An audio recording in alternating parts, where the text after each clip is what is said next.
Hi everybody.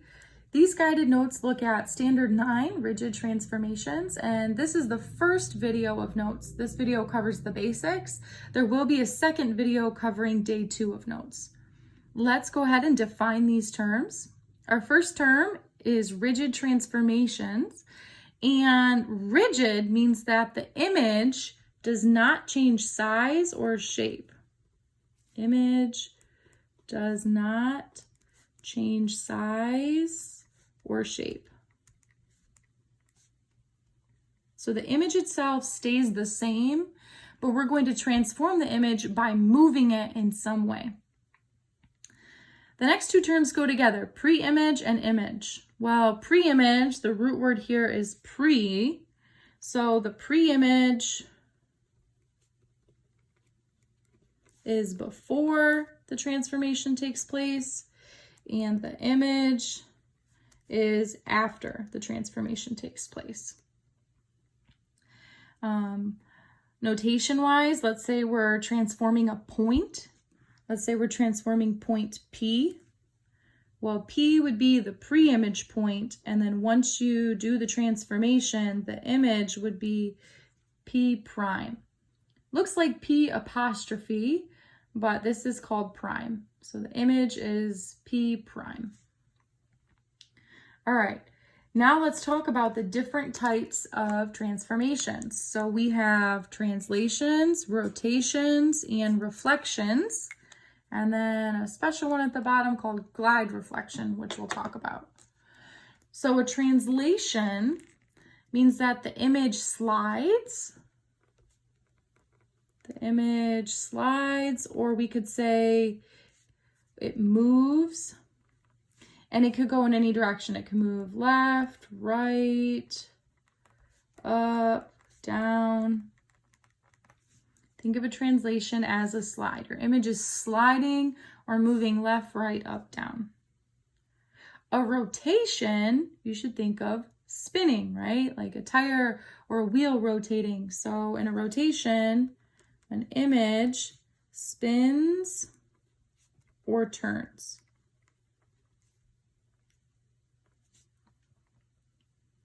And center of rotation, that's the point that we're going to spin or turn around. Point, we spin around. That's at the center of the rotation. And then a reflection is another type of transformation.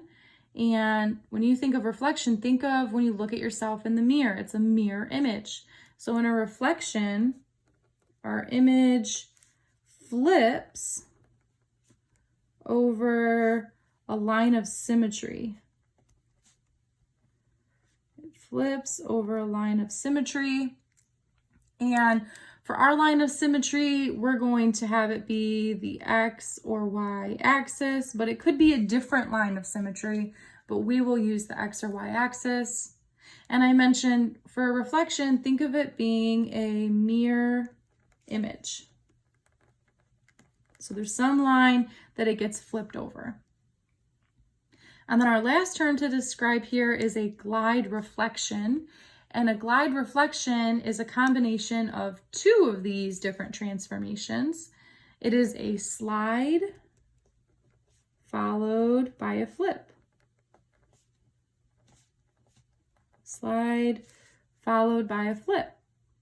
Or you could say it's a translation followed by a reflection, because a translation is a slide and a reflection is a flip.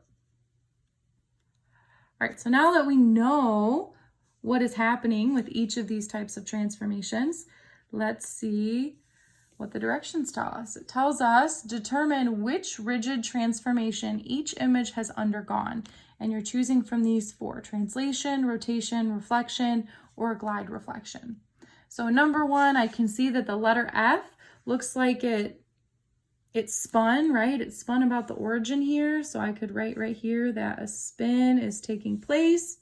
So that means this must be a rotation. In number two, it looks like F flipped over right here, this line of symmetry. This was a flip. So that means it must be a reflection. And number 3, this one looks a little bit more confusing. And I kind of see it as if this bottom F first slid over. So if it first did a slide, and then when it slides over to this position, then it flips up, then a flip. So a slide followed by a flip, that would be a glide reflection. And then in number 4, I can see that this letter F, it's going to slide here. And it's not labeled which one was the pre-image and which one was the image, but this right here is a slide.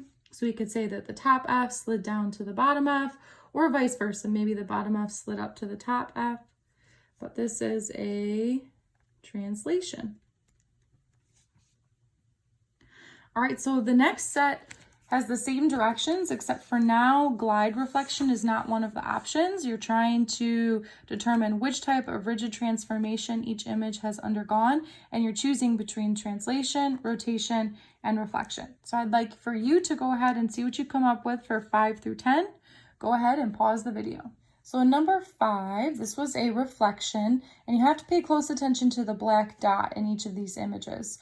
So when you have a line of reflection, we will see in our next video that we'll draw that line of reflection with a dashed line.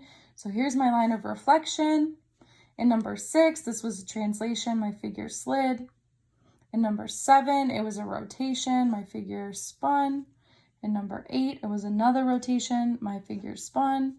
In number 9, it was a reflection, and I drew here my dashed line for where the image flipped or reflected over. And then in number 10, my image slid, so this was a translation. All right, now on the back side, the directions tell you to determine whether each description represents a translation, a rotation, or a reflection, or it could be none of these. You have to explain why. So this is the key piece here. You have to explain why. And it wants to know what is the direction of motion. So if it's a translation, you need to describe the direction of motion. If it's a rotation, you need to describe the center of rotation. And if it's a reflection, you need to describe the line of reflection. So that's what you're doing for 11 through 16. And then for 17 through 22, you can see that you just need to draw this image by applying the transformation. So go ahead, pause the video, and do the whole back side of our notes. Let's see what you came up with. In number 11, a canoe drifting straight ahead. That's a translation, and my explanation was that the canoe slides forward. Number 12, a ball rolling down a hill. In past years, I've had students be torn on this one, and they said it could be a translation or a rotation. So if you said it was a translation, you were saying it was a translation because the ball slides downhill. If you said it was a rotation, it's because you were thinking of the ball spinning as it was going downhill. And so then you could say that the center of rotation was the middle of the ball. Number 13, the image of a building in a lake. This would be a reflection because your image is performing a flip, and that line of reflection is the surface of the water. Number 14, hands moving on a clock. This is a rotation because the hands are spinning, and the center of rotation is the screw in the middle of the clock. Number 15, a pair of scissors opening and closing. It's a little bit hard to visualize this one, so you almost really need to grab a pair of scissors and see what that looks like. But this is a rotation because it is a spin, meaning the center of rotation, that screw in the middle of the scissors, is what causes it to open and close, really in a spinning motion. Number 16 is the most important one here, a slide projected onto a screen. The answer to this one is none, and the reason for that is because it changes size.